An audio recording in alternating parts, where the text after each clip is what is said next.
Viven en un country. Andan en BMW para arriba. Los fines de semana se cogen a las mejores minas. Morfan bien todos los días. El día anterior al partido durmieron tranquilamente en un hotel 5 estrellas y se rascaron la verga durante 24 horas sin hacer nada, jugando al ping-pong y al pool y a la play. Juegan al fútbol todos los días de su vida. Los botines, $6.000, $5.000, no sé cuánto salen, ponele 3.000 mangos, 4.000 mangos, están vendados por un kinesiólogo. Están bien comidos, están bien entrenados. Las medias, que son las que no te cortan la circulación, los pantaloncitos, que son los de los huevos, que no te raspan los huevos, la camiseta te estira la espalda, es la que no transpira, que sale 800 pesos, no sé cuánto sale una camiseta para jugar al fútbol. La pelota es perfecta, perfecta, 120 euros, inflada con un barómetro a 8 bares, la cancha no tiene un solo pozo, el arco tiene 7 metros 20 por 2,40. Te aplauden cuando salís a la cancha. La concha de tu madre, no sabés parar una pelota. Le vas a pagar al arco y la tirás a la mierda. Le vas a hacer un pase a tu compañero que está a 1 metro y así se la pasas mal. Hijo de puta, eso me puede pasar a mí con esta...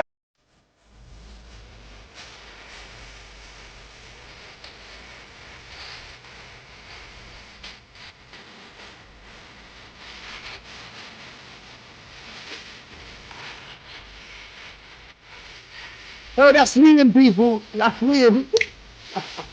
Like illegal free too. Come on, baby. Come on. It's like mad with it. You saw him.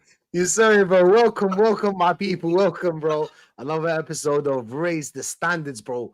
It's been time. It's been time, my people. I know it's been time. Come on. But we back, bro. We're back. Dan, what are you telling me, bro? How are you feeling today? I'm there, man. Feeling good. Glad to be back on the show, Rash. It's been a little while. Things have been going on. You had the Christmas period and all of that. So, yeah, good to be back. Went to the bridge yesterday. My first time going to the bridge. So, yeah, that was a good experience. Taking away whatever the result was. Just going to that stadium. Historic stadium. It was good to go in there, man. Seriously, man. A lot of good nights have been over there for Arsenal, Kanu scoring a hat-trick, them type of things. You know what I'm saying? So, yeah, it was good to go down there, man. I'm sure we'll get into that. But feeling good, bro. Feeling good, man. Can't complain. Let's go, bro. Who can? And today, people, this is Mane. And I'm saying this is Manny. Sorry, this is Manny. A real one. You know what I'm saying? I love his football brain. Now I'm gonna introduce Manny. Today you'll see the real man. We telling me, man, how you feeling today? Yeah, pretty good, thanks, Rash. It is, of course, Sankranti to my Indian friends, of course. So to all of you who are celebrating, I hope you enjoy the occasion. Today, sort of a nice day to rest a little bit. Just went out and had a decent meal and came back, and now I'm sort of relaxing. And yesterday I did actually get to see the game, and obviously, you know, there's a lot to say about it, but I think all three of us can agree that in as much as we're in a great position, the tie is never won. And I think there are a lot of us who will have PTSD from, I think it was 2004, Invincible season in the Premiership.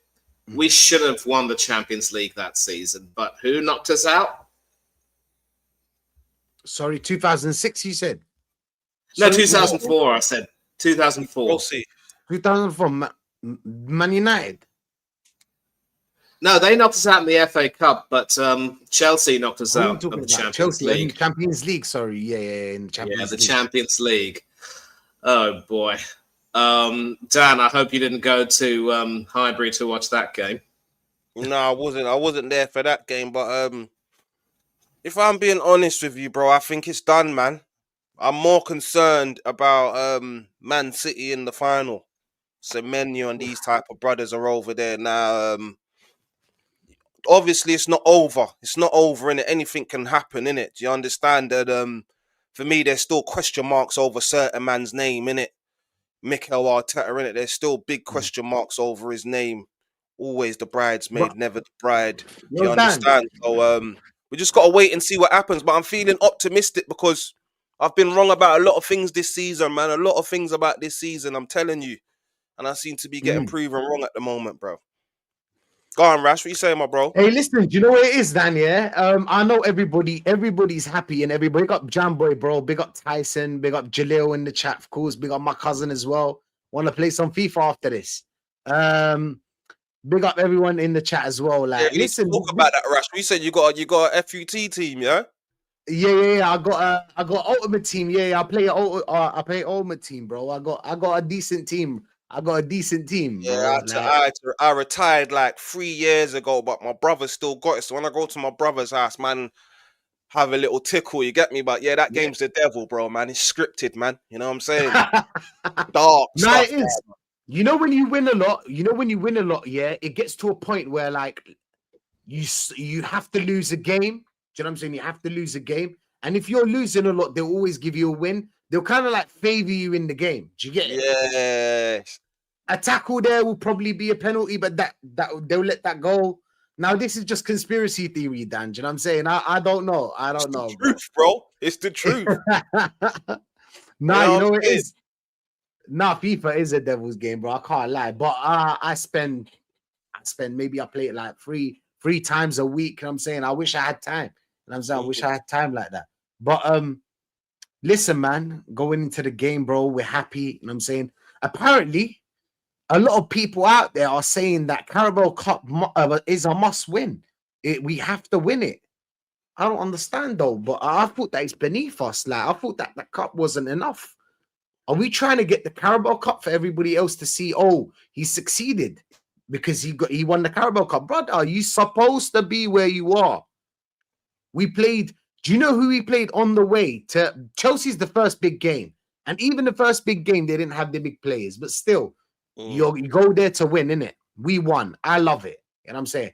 Now go win the thing and move on. It's not like, you know, they're gonna rub. Pause. They're gonna rub it in your face, you know, when they win it. Oh, listen, blah blah blah. I told man. Listen, man, you didn't tell me nothing. You know who's the coach for this Arsenal team? It's the set piece coach. That's the coach. That's the only coach I see.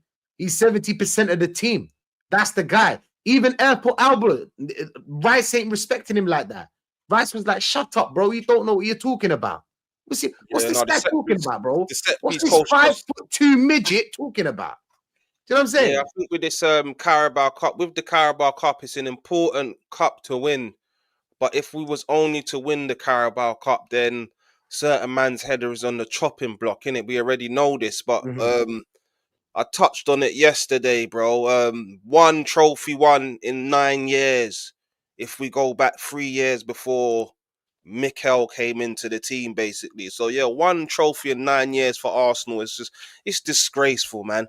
So yeah, just get a trophy, and then we move on from there.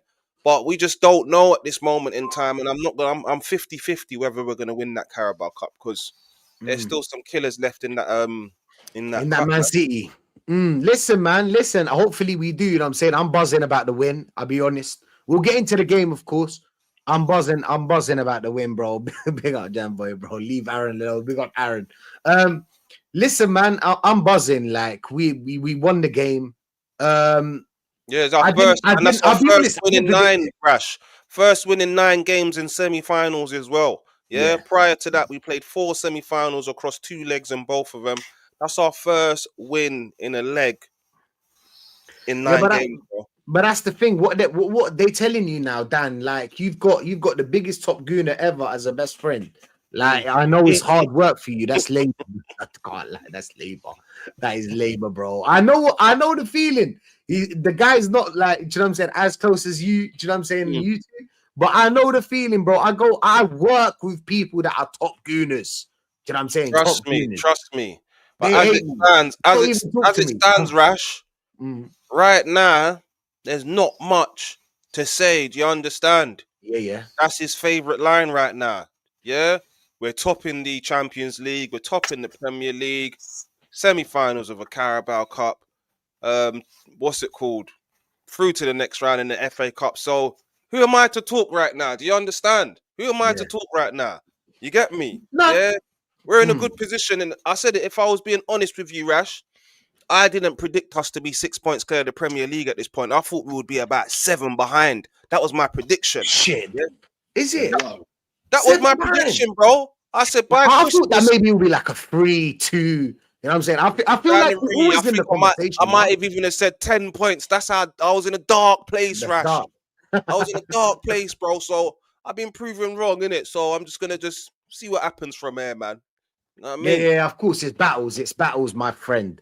It's battles, Dan, man. We've been here year after year, we've been in these situations. Let's be real. Like year after year. It's not like the first time. But let's get into this game, bro. Let's get into this game. Listen, first goal, set piece, shocked Chelsea. They didn't even know what hit them. They did not know what hit them. I didn't even understand. I just got my coffee. Do you know what I'm saying? I'm just the first sip. I'm like, goal? What? I'm still in shock. Do you know what? Like 5 minutes into the game, first corner goal. I thought that would go on and probably beat them like 3-0. You know what I'm saying? By the first half, or at least until the 70th minute. And then they get us back 1 goal, maybe win on a 3-1, 4-1 kind of thing. Do you know what I'm saying? Like, yeah, you know what I'm saying? But that's what I'm trying to tell you. That's what I'm trying to tell you, bro. That second goal, I feel like the goalkeeper should have done better. What's his name? Sanchez. He's a terrible goalkeeper. Terrible. Yo, Dan, my best friend's Man United, yeah. So I'm talking to him like all the time on the phone, blah blah blah, about the football or not. I told him, bro, Sanchez might be worse than Onana. We had like a 20-minute conversation. Is it Onana? Is it Sanchez? I want to ask you, is it Onana? Is it Sanchez? Who's worse? Who's worse? Nah, bro? you can't. Oh no, you can't get much worse than Onana, man. To be fair, you know what I'm saying. But yeah, that second goal, bro. They were saying on the highlights, the ball was like a bar assault for my man. I don't even know where I was watching it live. I just thought he sort of parried it, but when I've watched it and got home and watched it on the highlights, that was terrible stuff. Terrible stuff. The decent goalkeeper catches that, you know that, bro. But I'm not trying to play it down. He played the right pass, and Gyökeres was in the right place, like every game. But still, you know, he was in the right place. But if we're being 100% honest, a decent keeper, that's a poor cross that he put across, bro. It wasn't a great cross. Yeah, it was gettable. Do you understand?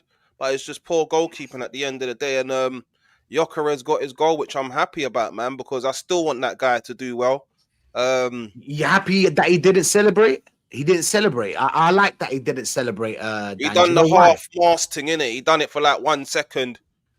And then that was it. Because that gets him, you know, that's something to do. Even he knows he can't really go do too much and go mad, because he knows how poor he's been, innit? The stats and the facts don't lie. So yeah, there's more work to do for you, Victor Gyökeres, my friend. There's more work to do for you. But goal and assist, gotta be happy for him, bro. And I said it on my channel. I went on AFTV as well, bro. The weekend my son was singing his song, innit? He loves that song, the Victor Gyökeres chant, innit? Oh, yeah. I told him, brother, stop singing it. I said, stop singing it now, son. He's not good enough. Yeah, he's rubbish. Now, Dan, the worst thing you can do if you've got a son who enjoys football is try and, you know, do the whole "there's no such thing as Father Christmas" thing. That is the worst thing you can do. Let him enjoy himself.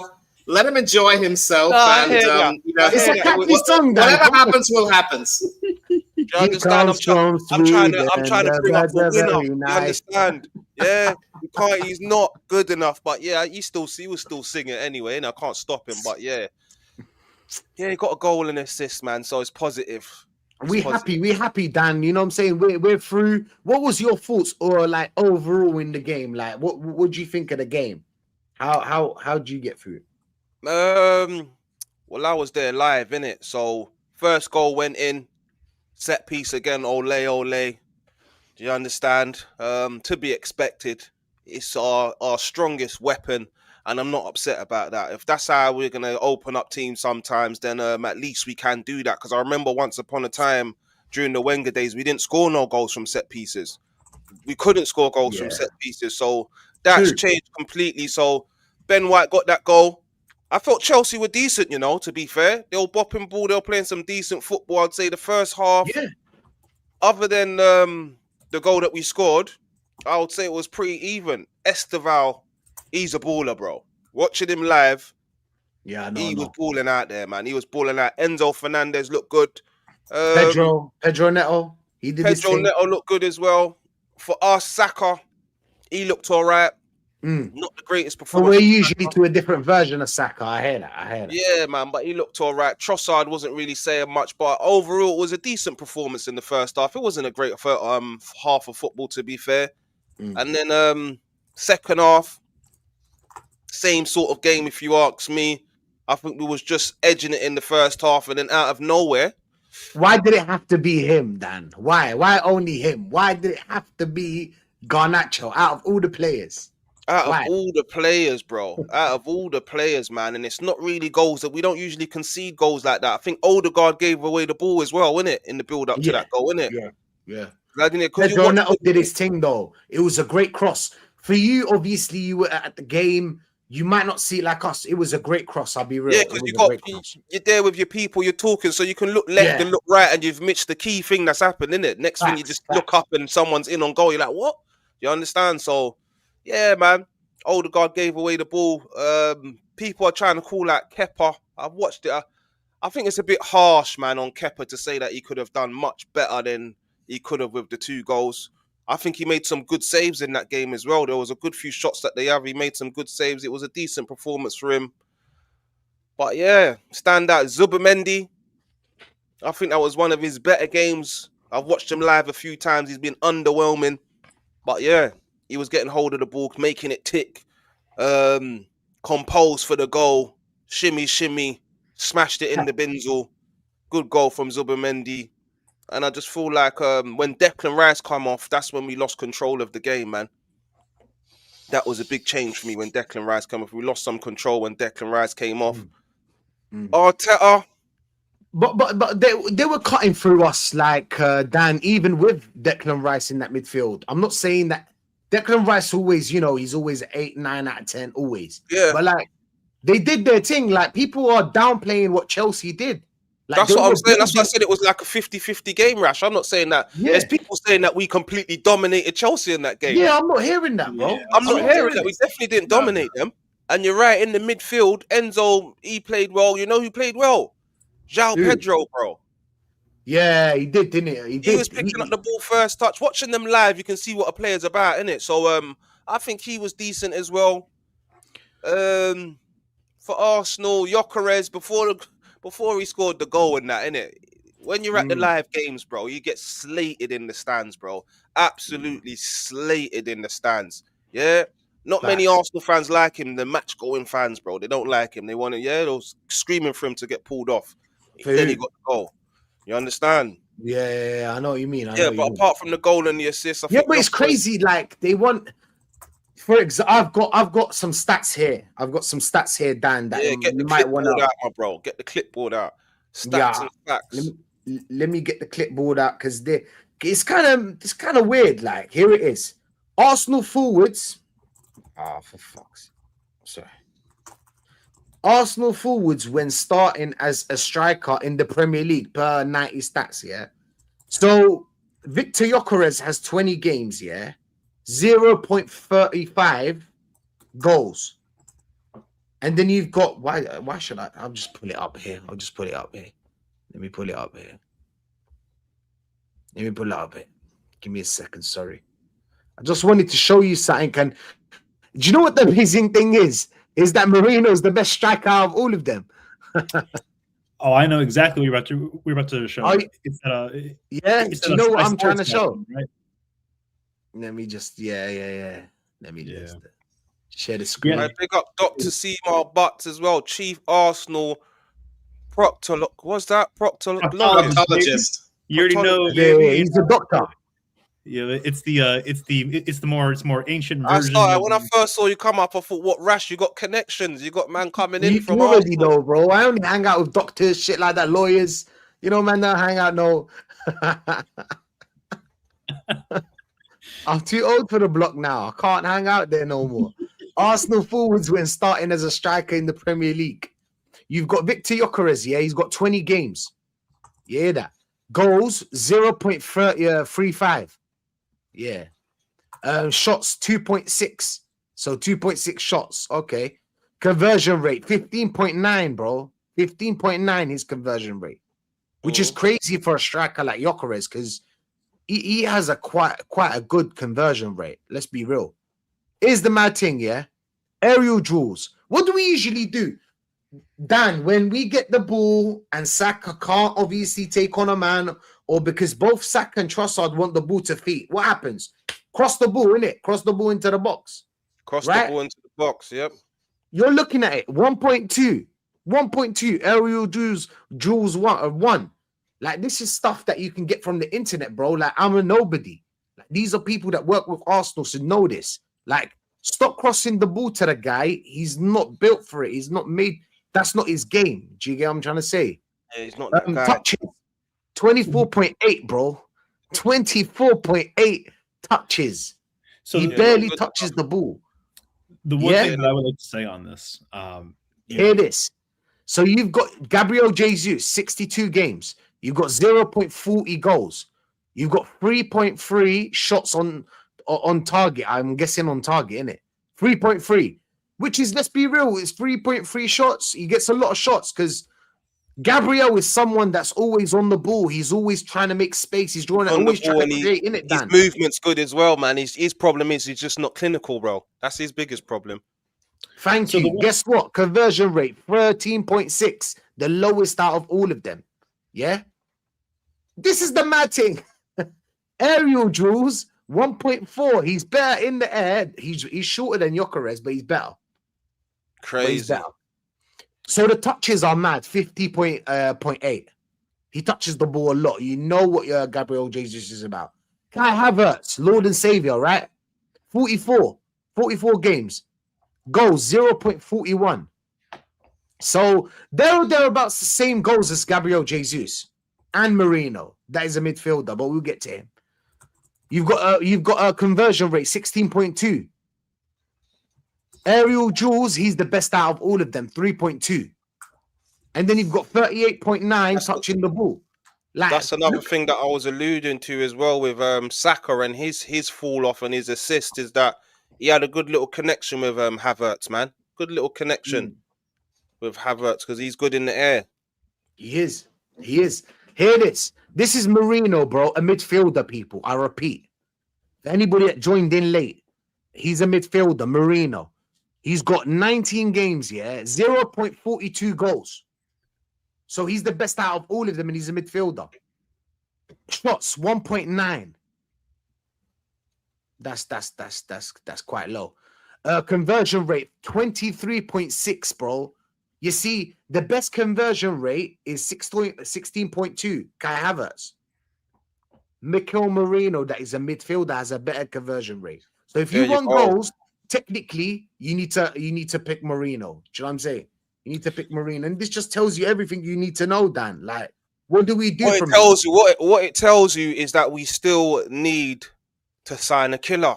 None of these guys are killers at the end of the day, innit? We thought we was gonna get that in Gyökeres, but no, he hasn't turned out to be that guy, and I don't think he's ever gonna be that guy. But we still need a killer. You put Gabriel Jesus up top, not clinical. He can do a job. You put Marino up top. He does a job, of course he is, but he's not a killer. Let's be honest. Havertz, the fact that I'm even screaming for Havertz to come back into the team says everything you need to know about Victor Gyökeres.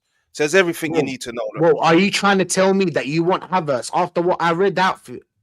Or at least tell me Marino. At least Yeah, tell I me. want to see. Of course, I want to see Havertz. Of course, I want to see him. I definitely want to see him. It's got to be better than what we've been seeing. Rash, do you understand? Yeah. Now he might come back and do the same thing. What he was doing as to the reason why I didn't. When we signed Victor Gyökeres, I said I never want to see Havertz. So what is it? A roundabout now? Like, do we just go back to what we had? I mean, Havertz wasn't enough last season and the season before that. So what tells you? I would understand more you telling me I would get Marino, for example. After I read you, what I read you right now, Marino is the best out of all of them. Technically, conversion rate and all that bullshit. Yeah, But like, I'm not. and Listen, I'm this not is a against new Marino option. going up top, Rash. I'm not against Marino going up top, but I'm just saying, Kai Havertz, who's been out for so long, it will be good for him to come back in and see what he can do. Because there was a time in the season where he had some decent form, man. Do you understand? Half the season he went up top. That season where he went up top, where he started in midfield, that season, I think he scored 12 or 13 goals in the second half of the season. So he's gonna score you more goals than what's it called again? Gyökeres. He would have more goals than Gyökeres if he started as striker for the season. You don't agree with that? No, bro. No. They got Matty in the chat as well. Yeah, there's a Look at Pee Wee numbers. You know what I'm saying? 44 games, and they shouting from the mountains to bring him back. Shout out to the panel and chat. Big up to you, yeah, and that's just like I said. That is showing you where we're at for our striking talent. It's still I would go with Marino. You'd sell it to me, Dan. You'd sell it to me. You would go for Marino up top. Not 100%.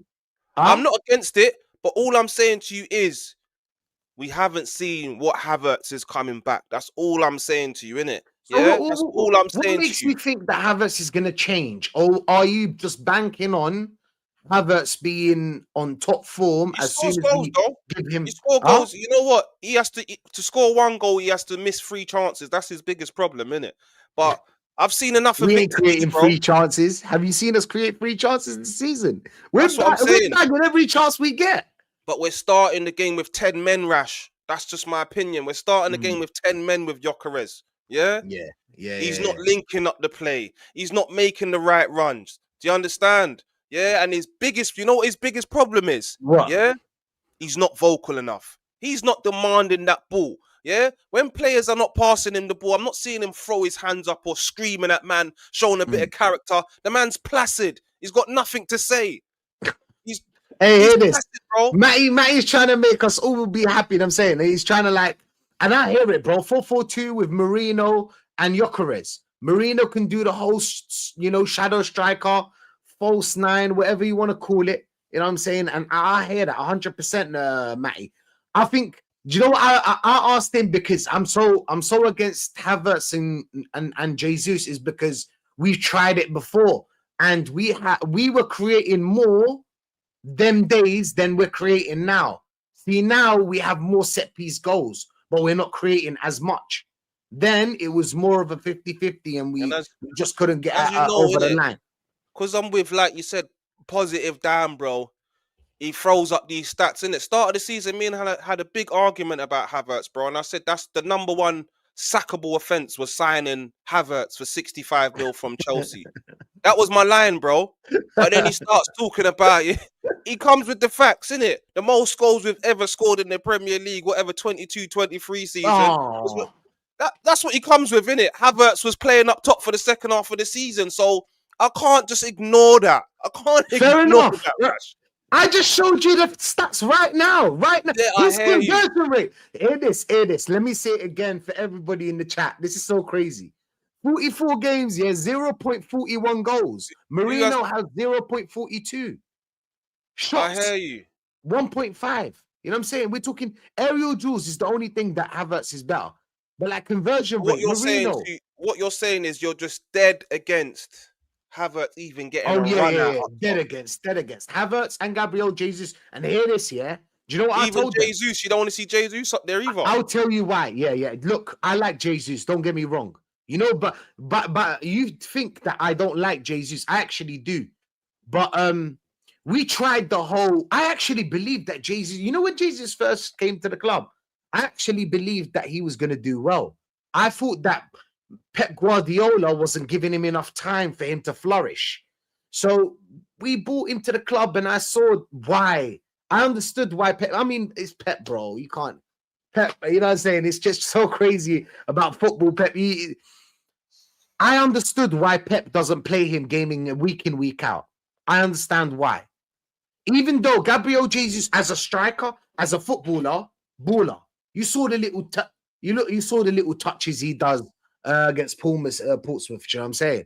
Against Portsmouth, little touches, the little roundabouts. He can play the ball. He gave the ball to Martinelli. He can do all those tricks. But when it comes to that, when it's 1-1 and we don't have a lot of chances, we're only gonna have one chance in the game, and you need one person to, you know what I'm saying? A Haaland would score. Do you know what I'm saying? A Harry Kane would score. An Osimhen would score. these kind of players, these are just a little bit of Yeah, but a you're level saying above that, but him. you I don't can't know if you guarantee agree that with me. this Marino guy is gonna do the business. Of course, he scored goals. You can show me the stats and all that, but I've also seen him start up top, and he's been piss poor. Oh, I've seen him. absolutely. That's the thing. I've That's the seen thing. him And be shit as well. What are we doing there? I've seen him be shit as well. What we going on like he's some top killer, Rash? What's going on? He's not killer. exactly. And you know, We ain't got no killers at the team, bro. None of them are killers. Not one of them is a killer. He's the best. and that's the thing. Go on, That's Manny. the thing. Sorry. Let me One just sec. cut right in here. Like, you know, this sort of segues into what you were talking about when I think it was you, Rash, who said the stats are facts. Well, I think, you know, Seymour and also Yasser, big up to you, by the way. I think you might be giving a Chelsea perspective on things. Nice to see you. I think a lot of people will probably also have this idea that, you know, there are lies. This guy, bro. It's alarming, Sorry, bro. Sorry, bro. Sorry. No, Yeah, you're good, you're good. Yeah, so it's not for nothing that we say that there are lies, there are damned lies, and there are statistics. And all I'm going to say is, you know, you can't always crunch the numbers to tell you what really would be the best remedy for, Facts, you know, man. the team. Because like, see, you know, it's very easy to talk about how, you know, Havertz has scored goals. And obviously he did do decently well in the 23-24 season, I think it was, when we, you know, were very close to winning the title, only for Unai Emery and his boys to, you know, just muck everything up and gain a measure of revenge, of course, as usual. But also, I remember saying to Rashid that after that Manchester United game in last season's FA Cup, Havertz was officially dead to me because, you know, there is no way that you can even consider yourself a striker if you miss so much more than you score. I know people say that sometimes, you know, strikers have to miss a lot before they score, and it's been said right now, but when you keep missing and missing and missing and missing and missing, you know, and also aren't able to really do the business when it's when you need to do so, you know, questions are going to be asked of you, and that really, you know, made him just dead to me. I couldn't even consider him, you know, worthy of it, because we should have won that game outright. United were down to 10 men. He couldn't score for Toppy, and he missed a penalty. But I also have to cite David Raya for an absolutely amateurish shootout performance, although he did make a good save in, I think it was extra time. And I will also say that we have this problem with strikers where we think that they're the solution, but with the system that we're playing, we just won't get to see the best of them. And I want to also big up Kenny Ken, the legend, who was actually on an Instagram live with, I think it was Albert. I think that's the name of his channel. I think I've just recently subscribed to him, or followed him rather. And he was talking about how it's always very important to make sure you know the system that you're playing and know your manager. And in the system that Arteta likes to play, he very rarely, you know, uses or utilizes his strikers very well enough.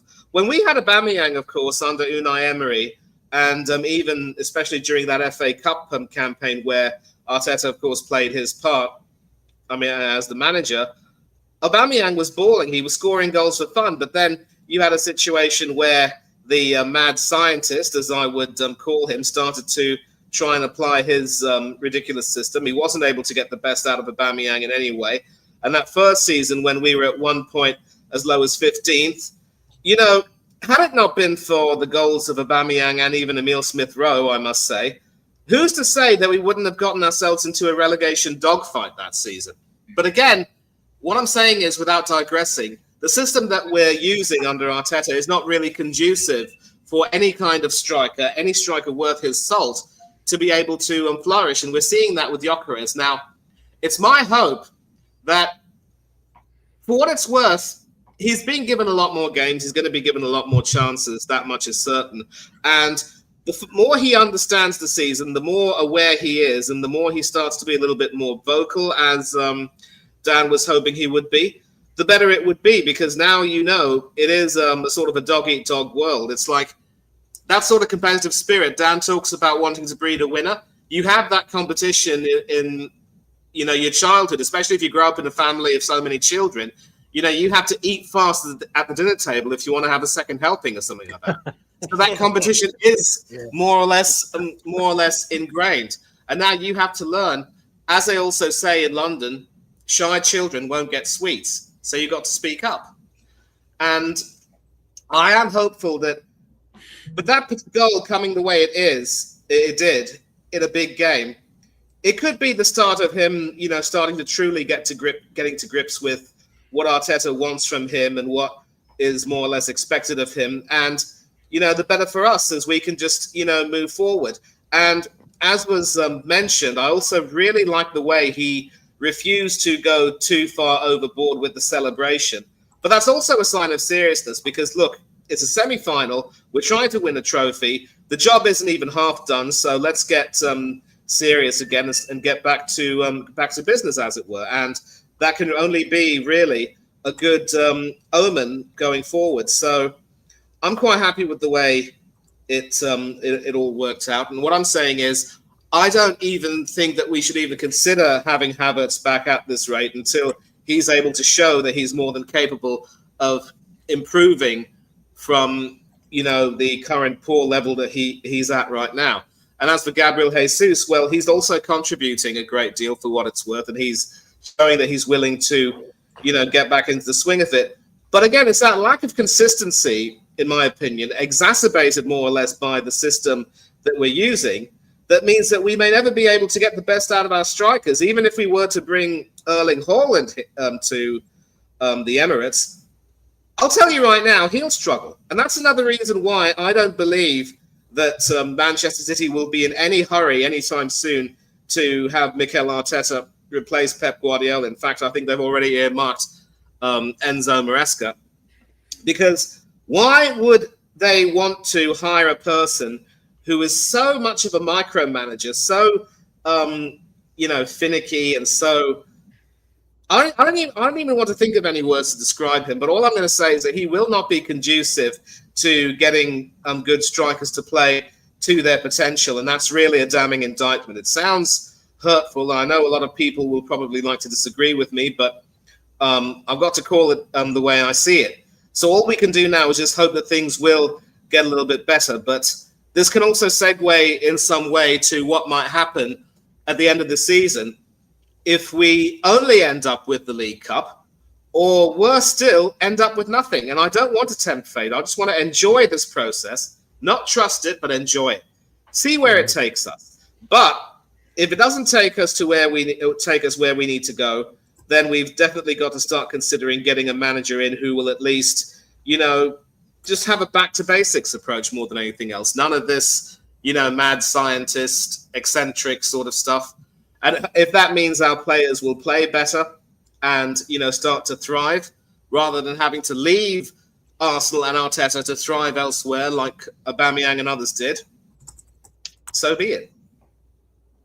100%. Hey, listen, yes, sir. Tell us, bro. Tell us how you feeling. How you feeling? Has Dr. Seymour spoken? Because me and Dan did a little, you know what I'm saying? He was enjoying it, the whole Marino, Gyökeres kind of thing, you know what I'm saying? Now, Dr. Seymour was in the meeting right now, yeah? And we need you to say something after you got cooked 3-2. I mean, do you still have faith that you'll go through? This guy, bro, you take it over. Yeah, listen, Rashid, you changed, you know. You changed your name to Scholar and you changed. You get me? About do I have faith? Have I?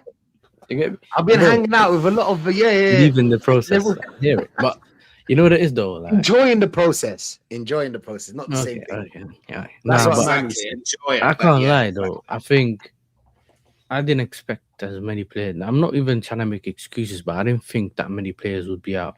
Like when I'm talking about in terms of our main players, innit? Do you know what I'm saying? Be your first No, it's not an excuse. Dan. Listen. Because I thought, I said it was going to be a difficult game, like going in. Do you know what I'm saying? I'm not going to say, yo, we're going to slap Arsenal or anything like that. Do you know what I'm saying? But I think from what we've seen in the last game, I thought, yo, if we can get close to that on the field, fair enough. Do you get me? But cool, different manager, and I don't even know what to expect from him. Like, bro, we beat Charlton the other day. You know what I'm saying? It's not like I can come here and say, yo, I got Enrique, I'm beating Arsenal, bro, all of a sudden. Do you get what I'm saying? So I got this manager coming in. I don't know exactly what he's going to do with the squad. What approach is he going to bring? I'm used to having Enzo Maresca that at least, in the big games, he has a certain formation or things that he does in certain games. Do you get me? Well, I know we were at home. Bro, I was like, okay, you know what? It could be close, whatever. We're at home. Let's see if we can get something, whatever, and then go to the Emirates. Brother, I saw the lineup. I was like, yeah, allow it. What was your prediction after you saw the lineup? What was my Because I prediction? see you in the chat. I don't think you said your prediction. I don't know. I don't remember. Nah, your I told you he was missing, but I didn't tell you what the prediction is. But no, I think I thought, you know what? I thought, hopefully we can get a draw. Like a 1-1 or something. That's what I was hoping. Do you know what I'm saying? Yeah, that was but my thing, innit? But your brain, what was your brain saying? That was your heart. No, I wanted to win, but like, obviously I thought, the most we can probably get in this game is a draw. That was my thing. Do you know what I'm saying? And I think, we had little moments here and there where we played well or had like kind of hit you guys on the counter a certain way, whatever, but it still weren't good enough in my opinion. Do you know what I'm saying? I think you lot played much better. And we conceded stupid goals, bro. Do you get me? Ben White didn't even have to jump for that header. He only had to do is just put it in.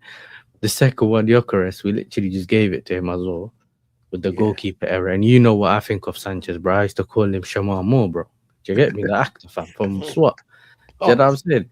Yeah, Hondo from SWAT, bro. You get me? Listen, everyone's telling me he had a great season and that, but I said he's not good enough. But do you know what I'm saying? I can't trust him. Wait, the moment you need him, he's. Bro, the moment you need him, he does. I want to say something on that. Yeah, see, from school, bro. Because I'm a black man, I can say it as well. Me and my boys, we always said it, bro. Never have a black goalkeeper, bro. I see three goalkeepers. Oh, come on, that's hard. wait. Because I'm black, I can say it. And that's a joke between me and my black friends, and we're seeing. Is it a colour thing?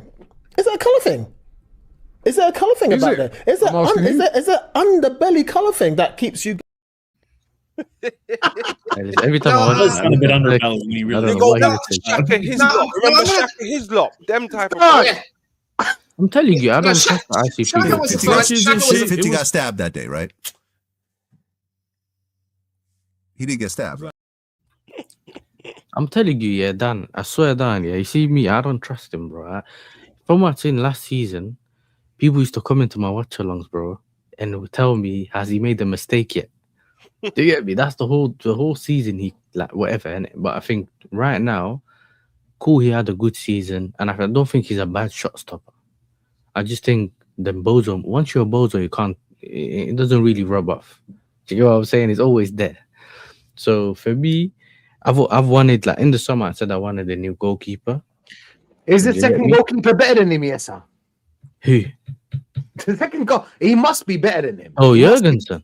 Yeah. Nah, bro. He's the one that punched Fofana in the head when he came out to punch the ball, blood, and then he injured him, bro. Nah. That that's the only that played against City. Nah. That's the Ling gloves. You know what it is with Onana, though? He was alright, innit? When he was at Ajax and Inter. I'm trying to remember you lot's goal. Bro, I can be a goalkeeper for Inter Milan. Come on, Yasa. I can be a goalkeeper. Yeah. I know. But Who was your good goalkeepers at Chelsea? I know you had Petr Cech. I remember that. Ed De Hoy, brother. Who else did you have there? That was probably that. What's his name? goalkeeper. Cucini or whatever his name is. Cucini, bro. That's crazy. He was bro. decent. Italian brother. That's one that I can remember. Cucini, wasted talent. Cucini, Wasted talent. Other than that, I can't really. Courtois, you had Courtois and that. Oh, yeah. That was your last good goalkeeper, to be fair. Yeah. After that, we had the Donny that's with you right now, bro. Like Kepa, they suffered with him as well. The dinosaur arms, blood. He couldn't do anything for us yesterday either, bro. But all of a sudden, his arms were long. But you know what it is, yeah. I think for me, it was just a mentality thing as well. Do you know what I'm saying? Even like I think we needed a goal, man, passing the ball in the back. Then you got the other bit where man's bringing on defenders and that when we need a goal. I don't sometimes like, why are you bringing on Tosin, bro? Because usually when he brings on Tosin, even when Enzo Maresca used to do it, it just becomes shaky at the back. Everyone's tries to give you. It's like when you saw us passing through the back, it was like everyone's passing each other like the hot potato thing. you know what? Yeah, I can't have it. Just pass it to him. Now, yeah, I'm not having it. Pass it to him. Bro, it's just mad. Do you get me? So I can't really blame the manager like that. I just feel like the only good thing out of this is that we got. Listen, hopefully we only got 1 goal difference. It's 2 legs. I want to see what we can do at the Emirates. I'm not saying we're going to be at the Emirates, but in these kind of competitions, a lot of people say, well, I know that our record ain't the greatest at the Emirates and you guys have a great record at there right now, but anything can change. We don't know how you guys are going to be in that moment. Do you get what I'm saying? Are you going to have all your players? Exactly, that's right. Correct me if right, I'm wrong. that's right. You ain't beating us at Stamford Bridge since 2018, bro. What is that about? Man. I saw the other day, like, crazy work. Nah, it was Thomas Tuchel, bro. Thomas Tuchel, like, innit? It was a lot of draws, bro. A lot of draws. At the Emirates, you beat us at the Emirates in 2021, but at Stamford Bridge, it's 2018, bro. Yeah, bro, I can't lie. I'm not good with the record thing still. Yeah, I just say, listen, we take it leaf by leaf, blood. You know what I'm saying? New season. No, but again, this is what I'm going to say because, before everyone congregated, I did share an ugly memory from actually back at when we were back at Highbury, which still sticks with me to this very day. In 2004, that was our invincible season. We were, winning games, staying unbeaten and doing whatever we possibly could. And we were, riding the crest of that wave. And we were believing, this was going to be our season where we'd win a lot more. It was bad enough that we lost to Manchester United in the FA Cup and couldn't go any further. But that Champions League, I always say, was was one other trophy that we should have won with the team that we had. And in the first leg, we actually played Chelsea at Stamford Bridge and went away with a 1-1 draw, thinking, obviously a lot of us didn't really necessarily think that the tie was over, but we believed at the time that because of the way we were playing and how we were almost more or less guaranteed to, win the league with the way we were staying unbeaten, the way we were playing, this was going to be our time. But then second leg at Highbury, Chelsea somehow managed to score. I think it was 1-1. It went to extra time. And then, of course, Wayne Bridge ended up scoring the winner. And it broke a lot of our hearts. At that time, Claudio Ranieri was Chelsea manager. Go figure. So what I'm trying to say is, as Lenny Kravitz would say, it is never over until it's over. And, with some knockout competitions and these cup competitions, as long as you have 2 legs, as long as you have, a decent, as long as you're not too far behind, you're always going to have a chance. And we can't take anything for granted. And let's not forget, when you scored those 2 goals, it was defensive sloppiness. I think, Kepa had no business being beaten at his near post from Garnacho's first goal. And from the corner, it was just a huge melee. And when Garnacho had that shot, Kepa was nowhere to be seen. And if you've seen Arteta over the years, since he's, really, especially since he started to take control of the team, we've always had these defensive lapses and bozo moments in us. So it's never going to be over. And that's another reason why I can't take things for granted. And the overwhelming narrative on, the online Twitter sphere was that as well as we'd done to win the game, we should have made this more or less a situation where with an even bigger, goal difference, the chances of you coming back would have been all the more, I'd say a lot more impossible. Essentially impossible. I agree. Marino would have been a bit more clinical. We would have had another goal, innit? I think the goalkeeper was. Listen, man. That was a good save, from Sanchez with his foot, bro. That was a good save. It was a good save. Yeah. Marino, he's good. He's like a McTominay. He's like a more spicier McTominay because he's a bit techier than McTominay, isn't it? McTominay and him are players that were wrongfully, like their role. Somebody in there. I don't know how they became midfielders. Basically, they're born to be strikers. That's your only thing that you can really do. Can't play at the back because he's too slow. Do you know what I'm saying? And clumsy. Can't play in the midfield because you ain't got tech like that. Do you know what I'm saying? And you can't run after the ball. So the only place you can really play is striker. And they've got good. You know what I like about Marino? Yeah, he's got good attacking instinct. He got good attacking instinct. Definitely. because Definitely that's got what he had yesterday. He was all by himself. If that was Marino, I think who told me that? I think it was Natstar maybe. If that was Marino in another game, that would have been a goal. That would have been a goal. It was just the Chelsea game, you know. It's a semi-final. It's a tough game. Maybe that caught us. I don't know where it is, but we'll go. You know We'll what I get think back was to this really good, attacking yeah? problem. You know what I think was really good for Arsenal, Saliba, you know. Saliba, I've been telling Like, man, Yassa, why don't silent hero. you- Everyone's forgotten about Saliba, but he's graceful with it. Cool, calm, and collective. You don't even realize he's there, but he's putting in a shift, man. He was having fun, bro. At some point, he was He's taking the a mick. general, bro. He's a Yeah, general. nah, This is the mate. thing about Saliba. Hear this. Yeah. He's a general. Why? It's because Saliba's someone that can play football as well. He's a footballer. Mm. Gabriel is decent on the ball. Saliba is a footballer. Like no other defender would curl the ball like that.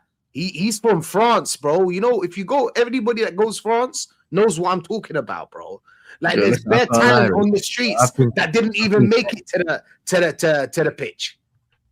I think any of us can curl a ball, bro. Rashid. I don't think it's like to that extent. You get me? I think if you hit the top bins, maybe we can say, yeah, you can curl the ball on that. But anyone can curl a ball, bro. That was super close. That was super close. Nah, they went over the bar. It was not bad for a defender, and obviously rated, but that's But like my point is like he can play football as well with his feet. He's like a Van Dijk. That's why I rate Van Dijk too. Rashid, he's a footballer. What do you mean he can play football?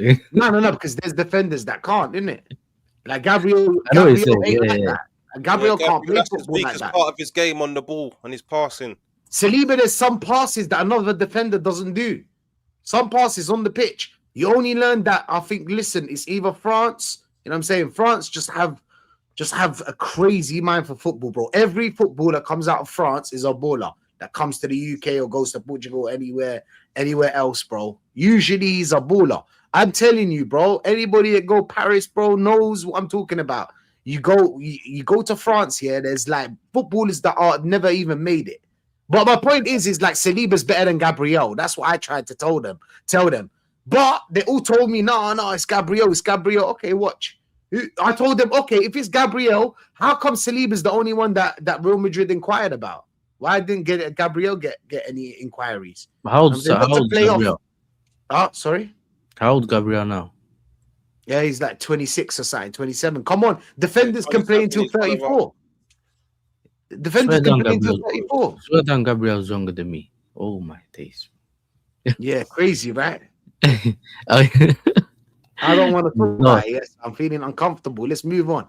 Yeah, let's move on. But what was I going to say to you though? I think, I don't know, man. I think you know the way I'm looking at. Yo, if we played like this with the players that were on the pitch, it can only get better if I have certain players on the pitch. Yeah. And I'm not just talking about because some people just think I'm trying to bring on certain players. No, I think our performance wasn't good. Like, I'm not going to come here and make excuses, but I think if I had the Caicedo there, I know usually how my midfield's like. Do you get what I'm saying? If I had Reece James there, you guys kind of seen what he can do for us as well. So like, it's not a thing where I'm just saying, yo, just bring this and that. But I just think that Caicedo helps us shield that defense. Do you get me? Andre Santos, I think he was all right yesterday.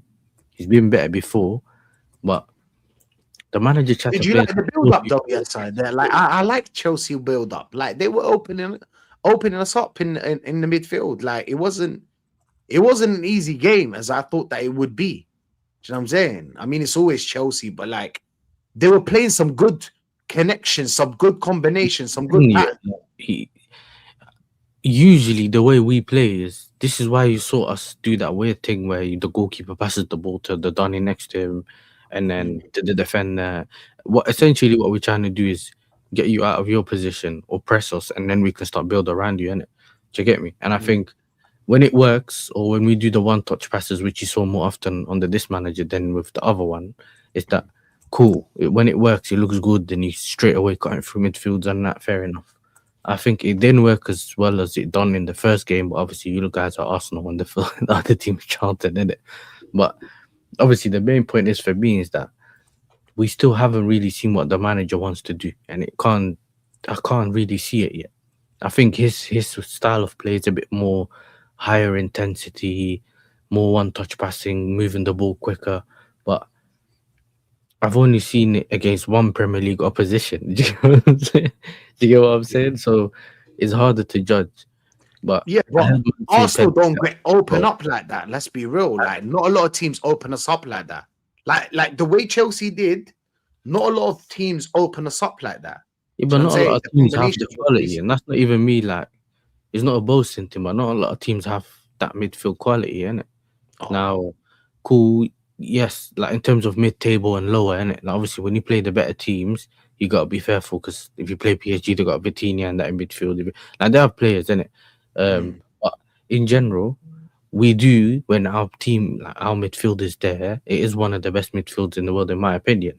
But you have to do, you have to play a certain way to also accommodate that, innit? So we just need to see what happens in that aspect. I think your midfield played better than ours, but that's a given, bro. In terms of yeah, makes sense. you know what I'm saying? Do you It's a think? given. Do you think our midfield played better than yours? Yeah, Do you think so? yeah. How? How come? What do you Now mean? our issue was losing the ball, bro. Do you get me? Overhitting the pass, We were underhitting the pass. supposed to lose the ball. We didn't create nothing. No, but like we weren't creating enough. I still think that we didn't create enough. For someone, for a team that's playing at home, you should be creating more. Do you get me? All I can really remember is what Esteban shot, Enzo shot in the beginning. I think Esteban one or two shots. Oh, he was trying to do the Really, fit. Esteval. Yeah, I think yeah. So if I can I just, think he was our best attacker, in my opinion, innit? I think yeah, Pedro so if I was can just, doing well. if I can just come right in, Yasser. Like, I was actually on a stream with a friend of mine yesterday, and we were doing a sort of a watch along. And he's also a big Chelsea fan, but it's bad enough that he was angry with the lack of players to make the 11, but he also couldn't quite understand what Rosenia was trying to do with his formation, and he realized that in his opinion, didn't really have that much in terms of width. I'd like to know what you thought of Rosenia's tactics last night and whether or not you think it might be sustainable. And surely there would have been some difference between the tactics used against us and the tactics you used against Charlton on the weekend. There is a difference, 100%. I think against Charlton, we played much more through the midfield, and we had, funnily enough, we had Gittins playing. Do you know what I'm saying? Instead of Pedro Neto, but we still had to watch for. I call him 4.9. Do you know what I'm saying? I can't call him 49, even though he bagged 2 goals against you lot. I wasn't even moved. I was like, all right, cool, whatever. But in general, I think with Garnacho, every attack breaks down. He starts them and he breaks them down. And then to have Esteban was a bit, obviously the level's much bigger. But with Gittins, he's someone that has the ability, but he's low on confidence. Do you get what I'm saying? So every time he's there, he doesn't look like he even belongs there, bro. But against Charlton, he was one of our best players on the pitch. And I thought he might be starting on this game. But turns out he was ill. You know what I'm saying? Turns out some flu broke out or something. Some of the players are ill. So, you get me? Rashid, you're muted, bro. Sorry, I was going to say on that. Esteval. I don't really fancy Neto playing on the left wing, bro. It's right wing or nothing for Neto for me. You know what? Can I explain that to you? He did his thing, no? Once it was Rashid. He kept it. Dan's on a very great point, yeah. But you see why I've been asking to play Pedro Neto on the left is because it doesn't require him to think. The problem with Pedro Neto is when he's on the right, he does that thing, that fake shot, and then by that point, your whole front line's already arrived in the box. And then almost when he crosses it in, he crosses it behind everyone. Do you get what I'm saying? It's a weird thing where he doesn't always release the ball early. Yeah, he did. I think he did it yesterday, but he doesn't always do that. Do you get what I'm saying? And I think when he's on the left, he's already on his stronger foot, which means when he usually gets the ball, he gets to run down the line and just cross the ball in. Do you know what I'm saying? That's usually how it works for us. And he loves that, innit? Pedro Neto, he did his thing yesterday. He was all right. No, he done his thing. Agree? Yeah, no. I feel like he done his thing. I don't think so. Considering the players around him and the context. I think he tries. I think he tries, but then he doesn't always release the ball at the right time. Even when he was driving through, he's like a mad driving through the midfield, recovering the ball. The problem with him, he runs a lot, and he's our version of Martinelli, defensive winger, whatever you want to call it. He does the covering, whatever well, but he goes forward and all of a sudden he just runs down and he just breaks down the attacks as well. He's one of them as well. But I think at some point he was our highest top scorer, whatever it is. I think we do create, not always enough, but then we also don't finish our chances in it. And we had that, if you remember, in the draw that you guys had at Stamford Bridge. Do you know what I'm saying? We had that João Pedro chance, the Esteban chance. Do you get what I'm saying? Where if we taken those, the game could be different. But because we don't take our chances. Who's that brother up top, Yasser, bro? Huh? GU, Mark GU. Who is that? Because none of us at the ground knew who that was. Mark Gu was someone from Barcelona. We bought him from Barcelona. I'm not. Yeah, he was. Did in he the touch team the as ball? well. Did he Huh? touch the ball before he left? He didn't touch the ball, did he? You mean in the starting 11? Like as in the men's? I don't think so. Well, he just managed to get in, and then we bought him. Okay. But the thing is, Barca fans were upset we bought him. I asked Omar. Yeah, he was fuming when he found out Is he a good striker? He was supposed to be good. We sent him Sunderland, and then we called him back because we sent away Jackson. Do you know what I'm saying? But in general, he's someone that at some point during the season we were asking, you know what, if my man's not scoring, just play Gu and he presses. You seen him, he's always constantly presses, but like, he ain't really got the quality like that. And certain players, they just need consistent football, innit? But if you don't have the quality, you don't always get to improve. You just here, but like he's just here for the vibes. You know what I'm saying? He's just here for the vibes, bro. And like yesterday, he barely touched the ball. I think. Did he touch the ball even once? I don't think he even. He had a couple of touches. He was trying. But I you're think coming he up wrestled. against Gabriel and Saliba, man. You're not getting no change out of that, Gio. I'm sorry. Yo, that's the worst test, you know. I can't lie. That's the worst test. Like straight when you finally get to start straight against Gabriel and Saliba. Dark. You know what I'm saying? Like, that's it. Leave That's the glue alone, it. big fella. Dr. The Seymour. problem is that even if we, you know what it is, yeah. Even if we played Delap, he would have probably elbowed one of them, and then probably got sent off. Like it's mad, innit? But I think. But the lap would have created more. Come on, the lap would have created more. Nah, he would have, because you know what it is, yeah. He's doing the Gyökeres thing, innit? Like, he's doing that essentially, where he's just. I'm just gonna run to the position that the ball's gonna be. I don't care about my. No, but this is the thing. I think Delap has better qualities, and we've seen it against City and Fulham and all that. Yeah, but we ain't seen it before that. He's just about started to improve again, but then obviously he's out. But in general, I didn't know him as someone that has had the trampoline foot. Do you know what I'm saying? But I think he's doing that thing where. He's doing that thing, the issue that we had recently with Colwell last season, yeah, where when you don't play well, you start to focus on other things instead of focusing on your football. Do you get what I'm saying? And I think when frustration kicks in, man's just fighting left, right, and center. Do you know? I think with one against Bournemouth, he came on and he kicked someone on the floor, bro. Got a yellow. He's getting yellow for that, bro. He's getting yellow. He's getting frustrated, yeah. He's getting yellow left, right, and center, and I'm like, because this is the thing, yeah. You don't always go and wrestle a player, because sometimes the ball's there. Go get the ball. You don't always have to be wrestling. Do you know what I'm saying? And I think they just had like, I think they use physical more than IQ. You know what I'm saying? They use the physicality. He's not at Ipswich now, where you don't have to always wrestle everyone, bro. Like now it's about being a bit more smart. Well, Matt is saying, yes, sir. Are you all keeping that goalkeeper in goal, or you're making a change? I can't lie. I wanted to ask you that too.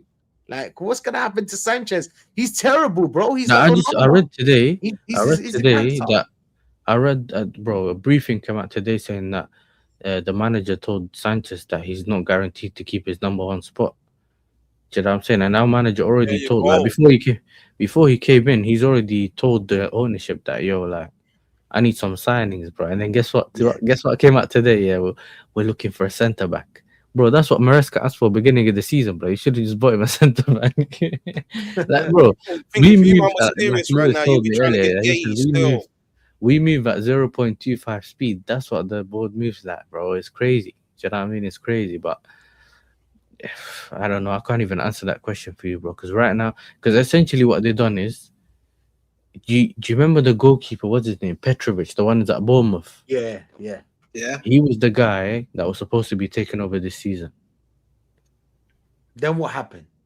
and he had like the best passing and one of the best goal save percentages, whatever, at Strasbourg, our sister club. Yeah, what they said to him is go there for a season. We'll keep Sanchez, and then when you come back, we'll sort it out. Whatever. Yeah, go get so you can get your minutes. Essentially, yeah. He's got over there. Come back in the summer. He looked at Sanchez and essentially told him, "Yo, I'm either gonna be the starter, yeah, or I'm leaving." Do you know what I'm saying? Sanchez said that shit. No. Petrovic said that. Oh, Petrovic said that. He didn't even be like, because this is the thing though, yeah. If I think I'm a better player than you, I'll back myself, innit? I'm like, you know what? I'll just pull up. I'm better than him anyway. Essentially, the manager at some point is gonna have to play me. He's ended up saying, nah. I'm not battling for my number one spot with Sanchez. I'm out. Yeah. And he went to Bournemouth, yeah. We may have kind of dodged that one, but they've essentially done the same thing with Mike Penders, the Belgian goalkeeper. Is Petrovic better than Sanchez in your opinion? I feel like he is. No? No. He's not Bozo's him, but bro, he's just like, you know what it is, true, bro. Sanchez couldn't save a USB plug incorrectly. You know what I'm saying? Like, I said incorrectly. Couldn't save a USB plug incorrectly. Bro, listen, man, I've heard it all, bro. He can't catch COVID. He can't do this. He can't do that. I've heard all of it, bro. He's terrible, bro. You know what's mad? Onana or him.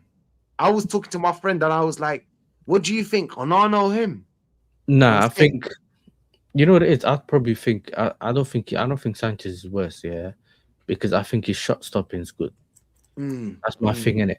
I think the problem with Sanchez, the minute you start telling him put the ball at your feet, and you start putting him under pressure, whatever, he does the Ramsdale thing when he starts seeing pigeons. Do you get me? And that's when you know, yo, he loses concentration. Yeah, No, I hear that, bro. Dr. Seymour, what are you telling me, bro? How do you feel about the game? Oh, first off, big up to you and everyone on the panel in the chat. I mean, there's like everything, it's not exactly just black and white. There's a whole lot of gray going on in the middle. Context. Well, look, I mean, I know that a lot in our fan base are taking a very great false sense of security from this result. Considering that we had one, but simultaneously, I think like my biggest gripe was that we had let the scum from Stamford Bridge into the game, not only once but twice, for that matter, twice. And while this is just one game across entire span of games over a season, there is a little bit of pause of concern to take away that we still need to learn how to kill off games a lot better. Like the one thing that I had wanted to see from that match the other day was basically just putting the tie so far past Chelsea that the second leg would be ultimately moot for them. But in classic form, we are going to make an exciting second leg out of it. So it's unfortunate, but it is what it is. I think probably the greatest positive is seeing my man victim Gyökeres get onto the score sheet because man is getting slagged off everywhere, left and right. He deserves it. Big pardon. He deserves the slander, man. He does not even slander. Is that a colour thing? Is there a colour thing about that? Is that? No, this guy, the shit, yeah. He deserves it, man. You can say he's not getting the service. Call me Egan, bro. He's Egan.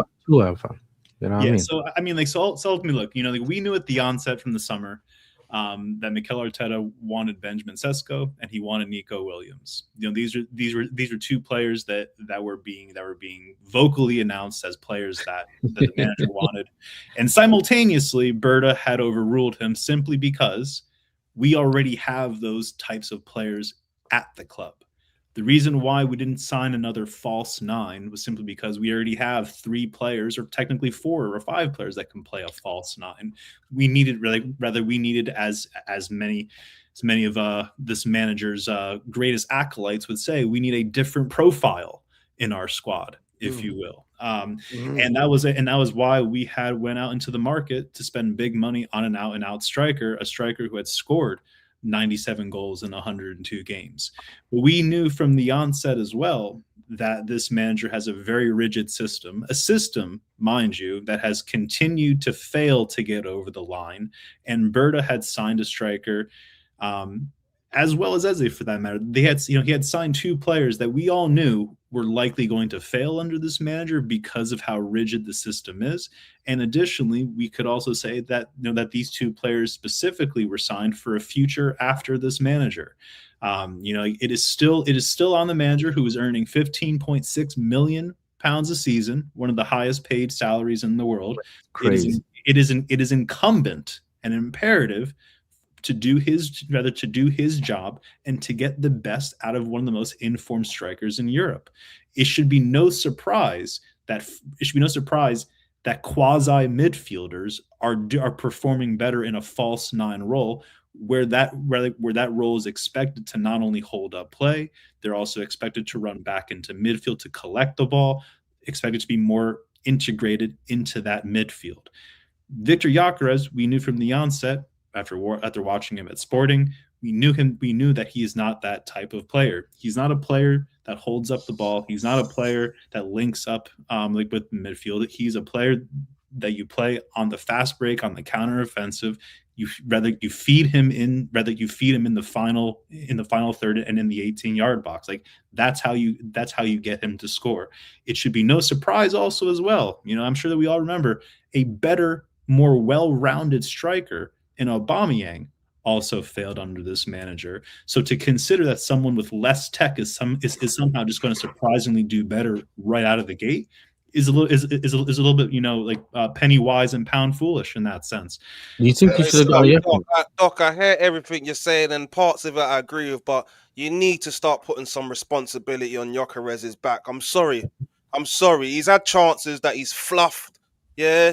He's had the ball come into him. His touch has been the touch of a rapist. Let's be honest, it's been disgusting. Making ridiculous runs. Yeah, and on top of that, what I alluded to as well, he's got no character. Yeah, I've seen there's been occasions where he should have been passed the ball. Saka should have passed in the ball. Saka's he didn't celebrate. He's got character. Why are you not screaming at Saka? That doesn't mean you got character, bro. You might watch the. Sorry, man. Yeah. Hey Dan, did you man watch the Nigeria game? I'm sorry, Doc.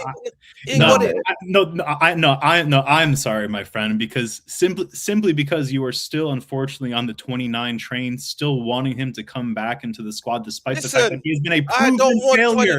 I prefer 29 over him.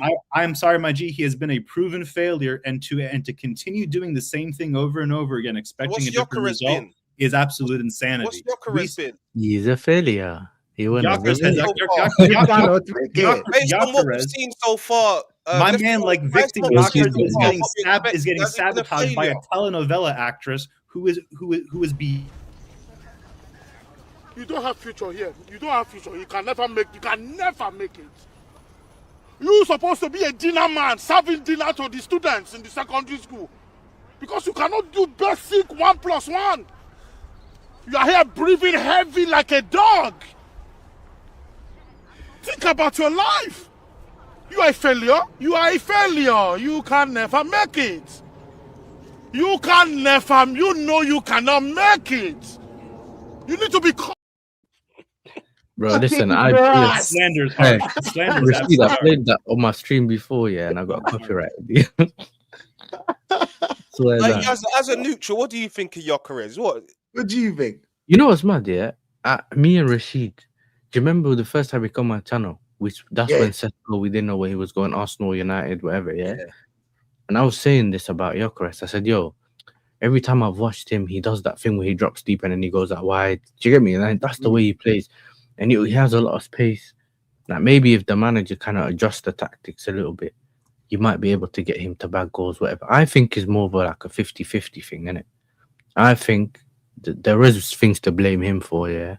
And at the same time, you might say, yo, I don't think it's just him, and I don't think it's just a manager.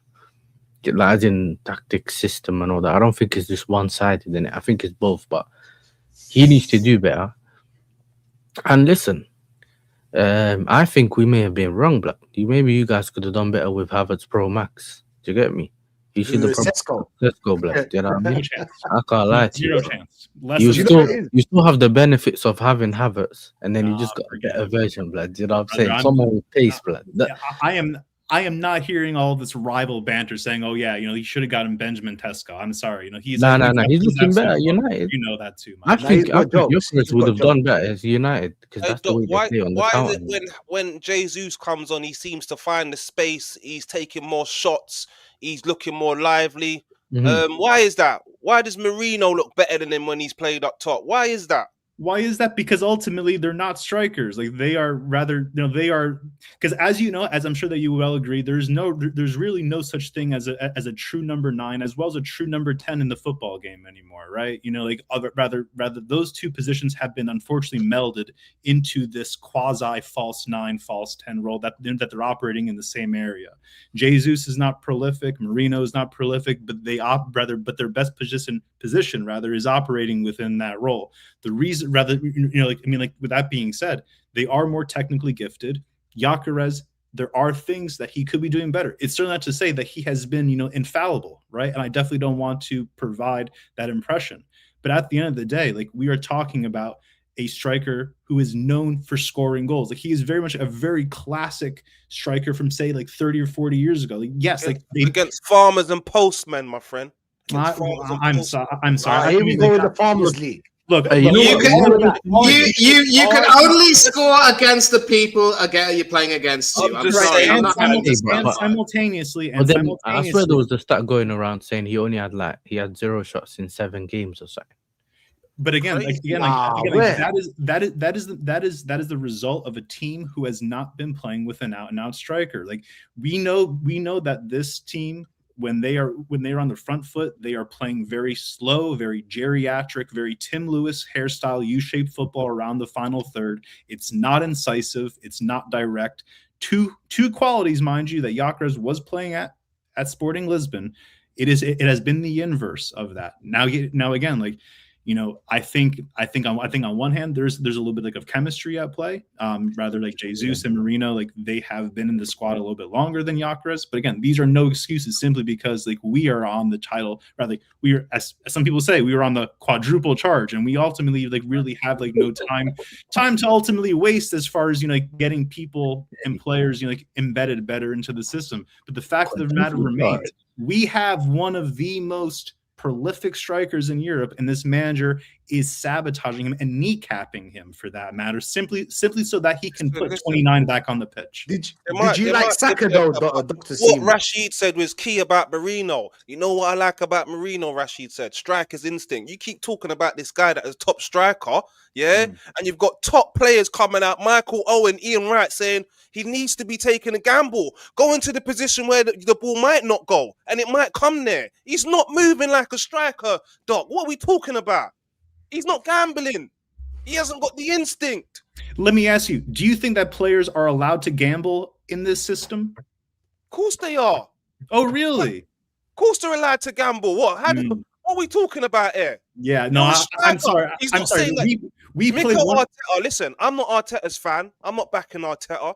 People know how I feel about him. Mikel Arteta is not saying Gyökeres, stay in the middle and occupy the defenders, yeah, and just stay there, yeah? Don't drop off, don't go to the left, don't try. He's not saying that to him. I'm sorry, mate. He's not saying that to him. This is unfortunately where I have to disagree. Simply because we know that this manager plays a very rigid system, and simultaneously he offers that license for freedom for very specific individuals and very specific roles. Like, for example, like the left back, they can run all over the fucking place. They can also simultaneously, like, run over to Mark and Spencer's to grab a little lunch, and come back to the pitch. We know that the false 9, they are also, you know, like, moving all over the place. But the fact of the matter is, we have a striker. We don't have a false 9, and we need to just very, very, very slightly tweak the game and tweak the system a little bit more, just to get the best out of a striker. And to, you know, and to your question, Rashid, regarding Saka, you know, like, Saka had missed that, he had missed that cross into Gyökeres, and fortunately Ben White actually put the ball into he put the ball into the box. You know, like, again, like, these are players that have been ingrained not to look for the striker in the penalty box. So again, like, while I do believe Gyökeres has plenty of fault to hold, I'm still saying it's like an 80-20 responsibility of Gyökeres is always in the right place. Let's just get it right. You know what I'm saying? Yes, he doesn't do what you said. He doesn't have where like he's always in the right place. He's always there for the pass, shoot kind of like position. He's always there. You see that goal that he scored yesterday? He's been there since he came to this club. It's just that we don't find him. Unfortunately, we've got two players, wingers, that cross the ball into the box inverted. So what they do is they get the ball. They already want ball to feet.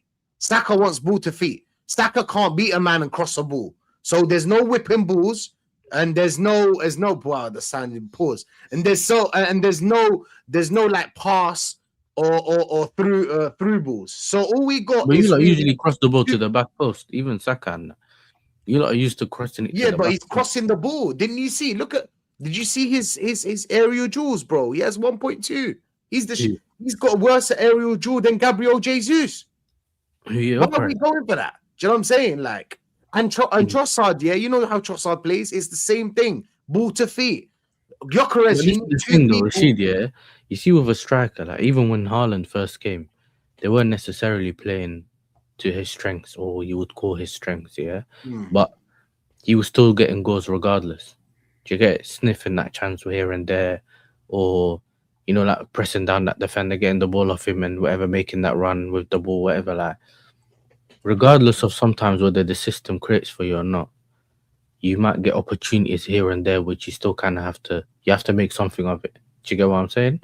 And the problem with Gyökeres is that when he's not even doing that. So essentially, if he doesn't really get fed a simple chance, you don't really see him scoring like that. Do you get what I'm saying? And I think this is where a lot of you are saying, yo, we need someone that at least let us play better football. And I think that's what you guys are seeing with, I'm assuming Havertz, but mostly with Jesus. And I think when that happens, you can say, you know what, maybe if we play better football, that kind of equals into goals, or you know what I'm saying? And then it would. I'll be honest. We've got the players, and we'll end it on this so we can move on to the Nottingham Forest game. Yeah, we've got Madueke that can be. I've been telling them about Madueke. If Madueke played, he would have. No. He's gonna start laughing. See what we're doing. You know, I'm laughing. Yeah, what we're doing I've heard the story all before with the Rashid. Madueke's better than Saka. Madueke thing from day one. Madueke needs to play. He's the guy that will create chances for you. He's the guy that will create space for the striker. But anyway, that's a conversation for another day. Listen, we've got Nottingham Forest next game, yeah? Sorry? Rashid, he still has his final third things that you guys have been. I'm not saying you guys specifically, but what I've heard Arsenal fans complain about is his final third product, whatever they call it. If he sorts that out, you got a winger there, innit? His thing was never really, you can't beat his man and all that stuff. We've already seen that.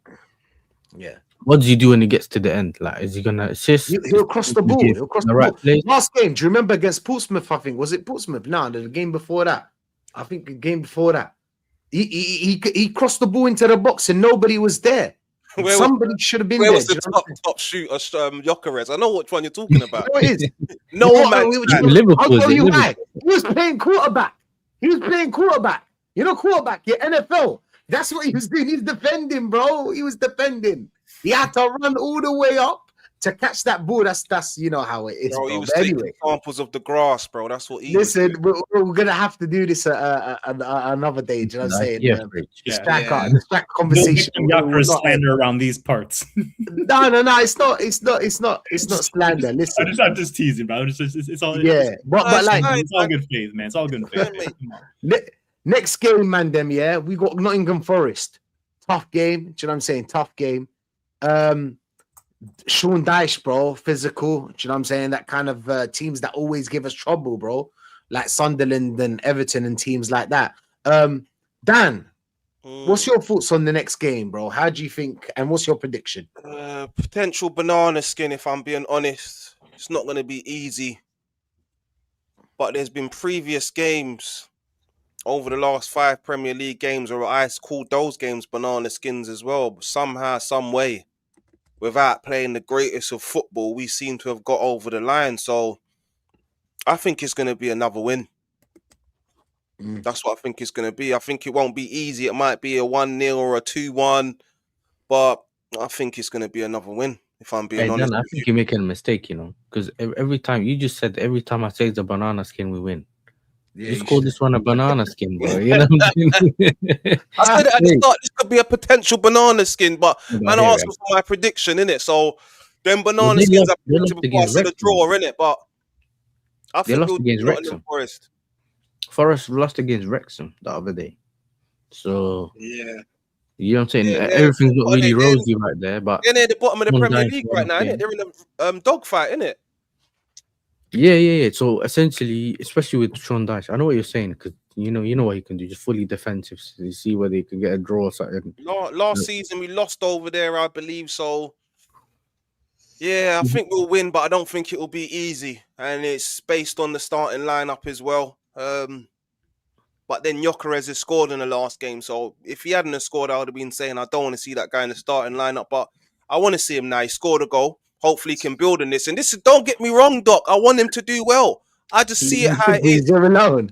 I don't think there's a. Leave him alone. I certainly don't think that, but I gotta say, it is extremely suspect for yourself or for anyone for that matter to be glazing at the thought and idea of No one's Kai glazing Havertz it. The coming guy back scores into the squad. goals. Havertz has scored goals, and better yet, he has scored good goals. We've got a Chelsea fan sitting right down there who Havertz turned up against. Yeah, one game. That was one I'm game. just I saying. thought Yeah, you were just talking about one my game. we go, blood. Like, nah, See, bro. we're back to the striker. help We're him back for to that. the striker. I'm just You got help saying. from Edison for that one. That was The Dan, guy bro. scores That was goals, Dan. He innit? just took a turn. He just took a turn. This is what I told you a lot about. What's it called? That was we have a month dedicated to Havertz. Hey, just bring back Killer Kai, bro. Bring him back. Come on, brother. The only thing He's not no the Killer only- Kai is crazy. the only thing that He's Queen Island is nobody. killing is our. You know what it is though, hopes. Dad, yeah? Killer I'm Kai, telling you, bring man. him back. He goes missing in March, yeah. We call Man, it. like Queen Well, I Kylie think first we dumped call it in his name. bro. March Get first. out of here with this stuff, bro. That's what we call Hey, it I'm March pulling your first. leg. yeah? I'm pulling your leg, but yeah. I just want to see what he can do when he comes back in because Gyökeres has been so underwhelming, man. Seriously, that's it. It's an option. It's an option.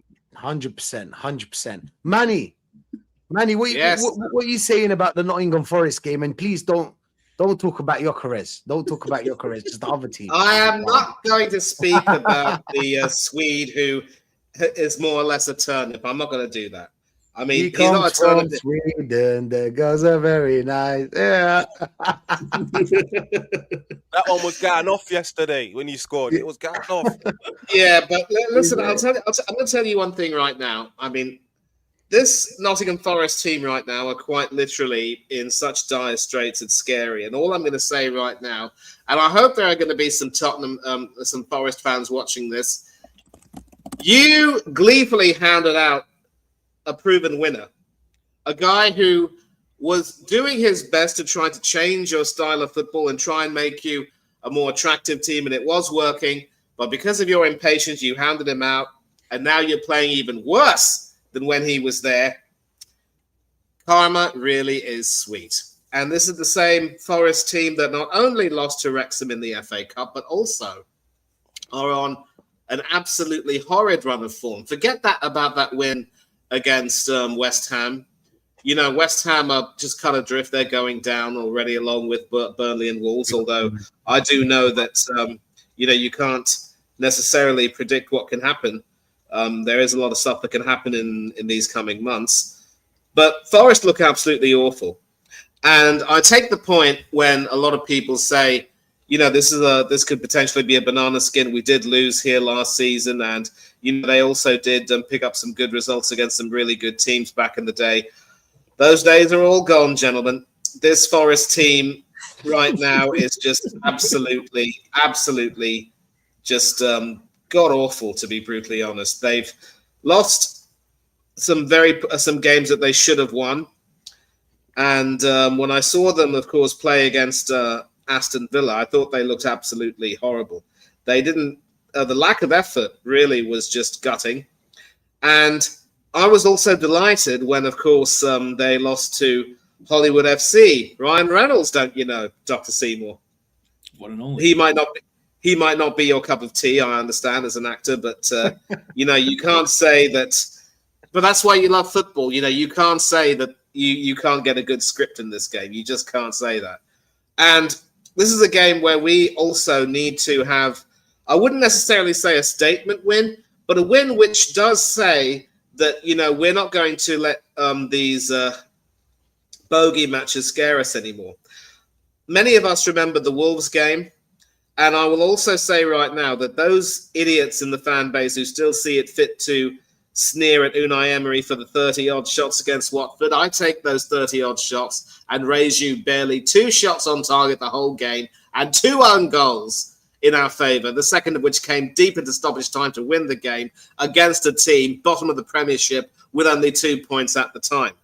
Now we're playing against Nottingham Forest. They're a team that are not that much better. We need to really show that we are serious about mounting a proper challenge and making sure that we get this over the line. And I say we need to make sure that we have a big win, put them to the sword. Of course, their team might be stronger because Zinchenko will not be playing against us, loan agreements and all that. And there is some talk about him, having his loan agreement ended. He hasn't even been starting from them, Manny, bro. Exactly. And this is another reason why I can never, ever forgive Mikel Arteta for marginalising a top-quality left-back like Kieran Tierney in favour of this chap who might be good going forward, but who can't defend for Toffee. So cheap seats in the back, Monty. Yeah. He's good at going forward, but he cannot defend for Toffee. Is that loud enough for everyone? That is. Yeah. So we need to make sure that we win and win well. I'd like a 2-goal margin. And if we keep a clean sheet, it's a bonus. But we just need to make sure that we win. And I don't want, a stinky sort of win. I definitely don't want the sort of win we had against Wolves that day. That made me, almost ashamed to be an Arsenal fan, to be brutally honest with you.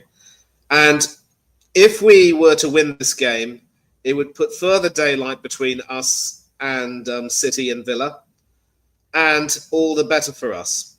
Because that's if one of the things that we win, innit? Man City play before us, so if they don't win, then yeah. Exactly, and one of the things that we've learned from seasons gone by is that nothing can be taken for granted.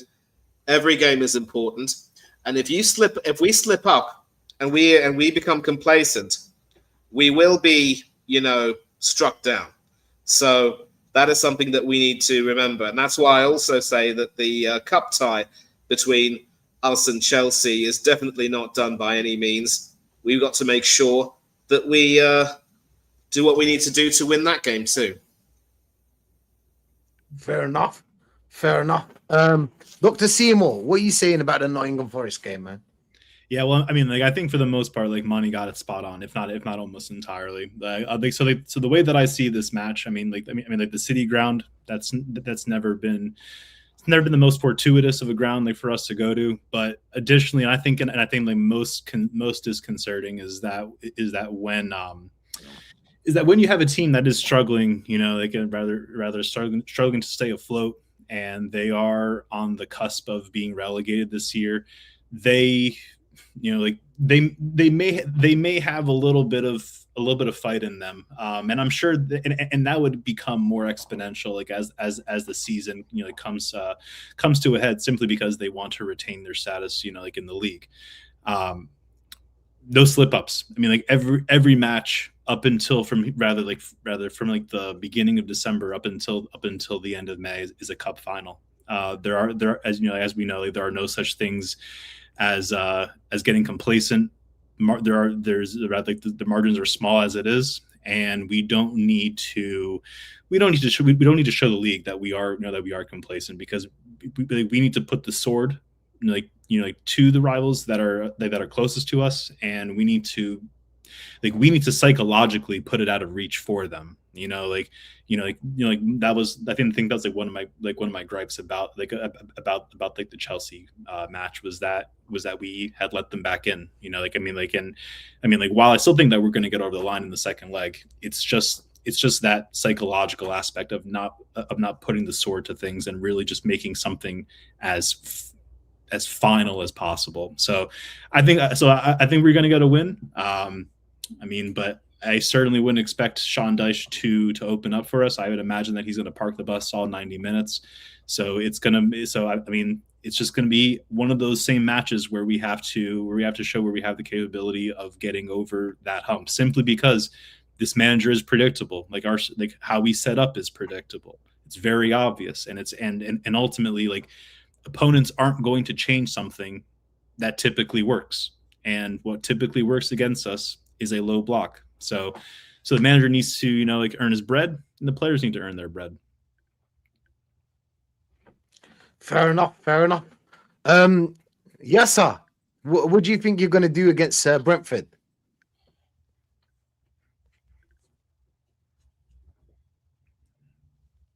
Oh, that's pain in his heart. And you're also muted, my friend. Is he laughing? Is he on the? Or is he not with us? Oh, yes, you're a mute. I'm muted. My bad. I think. Listen, I said we only beat them once since they came up the Premier League, bro. That's what you call a banana skin. You know what I'm saying? We're most likely to fall on that one, bro. But listen, me personally, obviously, I think the striker's banging in goals, that Thiago brother as well. I don't know, man. You know what I'm saying? I don't know what's going on right now. You know what I'm saying? The whole season just been flipped upside down. And essentially, we're just going with the flow, bro, and seeing what's going to happen. You know, the most exciting thing that's going to happen on that day is probably the protest, fam. Do you know what I'm saying? Besides that, I think he's going to go with the similar lineup that he did today. There might be one or two players that are going to be back. He mentioned, but he ain't even mentioned exactly who he's talking about. So we don't know. Maybe a Reece James or something like that. And obviously Caicedo's going to be back because he ain't got the suspension. So listen, obviously I'm trying to see where we can win, because currently we're 8th for 31 points. You know what I mean? So it's dark out here for us, bro. Do you know what I'm saying? Hey, listen, how life can turn so quickly, bro. It's crazy. That's how you know, bro. That's how you always have to say, thank God, didn't it? You always have to say, thank God. Remember that one? Alhamdulillah, bro. Do you know what I mean? It's important. Alhamdulillah, bro. Facts for everything. Big up to everyone, of course. Big up to the panel. Big up Dan. Big up Manny. Big up Dr. Seymour. Yes, of course, man. It was a lit one today. Big up to the chat as well. And yeah, people, listen. Hopefully we get that win and we move on. I mean, we've got 17 games to go. What is it? 18 games to go. One game at a time. And you know what I'm saying? Let's just focus on that. Let's not talk a lot. Let's be humble, Be humble, so we don't get bantered at the end of the season. Do you know what I'm saying? But no, I know these people. These people are always gonna. These Arsenal fans. Oh man, listen. I know. For every other fan apart from Arsenal fans, they're just wishing any other team would win it. Like, fuck it, Aston Villa win it. City Aston Villa wins it. That's down the road, bro. I'll go to the parade. Shameless. You know what I mean?